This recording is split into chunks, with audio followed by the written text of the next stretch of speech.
Lebanon पर Israeli हमले और नसरल्लाह के खात्मे के बाद ईरान के सुप्रीम लीडर खामनेई ने एक बयान जारी कर कहा है कि उनका देश मजबूती से लेबनान और हिजबुल्लाह के साथ है।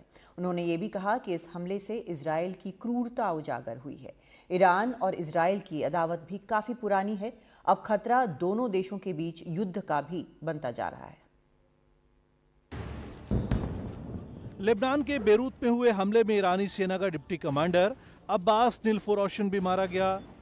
ये मौत ईरान और इजरायल के बीच तनाव को और बढ़ा सकती है। ईरान और इजरायल के बीच अदावत काफी पुरानी है। ये संयुक्त राष्ट्र में इजरायली पीएम नेतन्याहू के भाषण के दौरान भी दिखी। उन्होंने ईरान पर जमकर निशाना साधा और आरोप लगाया कि वो लेबनान, सीरिया और यमन में हिंसा भड़का रहा है। भाषण के दौरान नेतन्याहू अपने साथ 2 नक्शे लेकर आए थे। मिडिल ईस्ट के एक नक्शे में ईरान, इराक, सीरिया और यमन को काले रंग में रंगा गया था और इसे उन्होंने अभिशाप बताया था। उनके दूसरे हाथ में एक और नक्शा था जिसमें मिस्र, सूडान, सऊदी अरब और भारत को हरे रंग में दिखाया गया था। इन देशों को उन्होंने वरदान बताया। It's a map of a blessing. It shows Israel.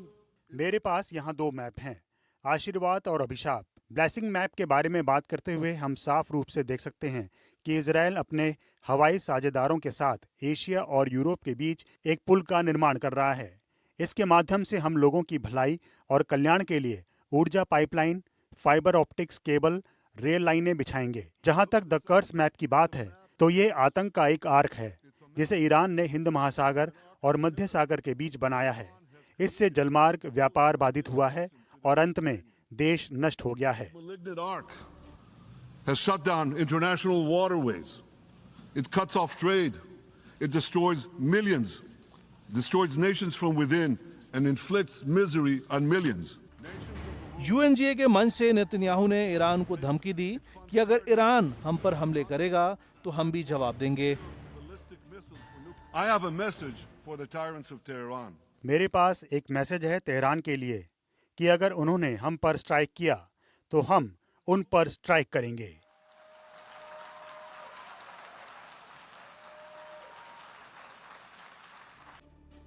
इधर ईरान के सुप्रीम लीडर अली खामनेई ने नसरुल्लाह के मौत के बाद एक बयान जारी कर कहा कि लेबनान में इजरायल की क्रूरता उजागर हुई। बेरूत में महिलाओं और बच्चों को निशाना बनाया गया। इजरायल ने गजा युद्ध से कोई सबक नहीं सीखा। हिजबुल्लाह के सामने इजरायल बहुत छोटा है। हम लेबनान के साथ मजबूती से खड़े हैं। इजरायल ने निहत्थे लोगों को निशाना बनाया और अंत में जीत हिजबुल्लाह की होगी। कहा यह भी जा रहा है कि नसरुल्लाह पर हमले के बाद खामनेई को सुरक्षित ठिकाने पर ले जाया गया।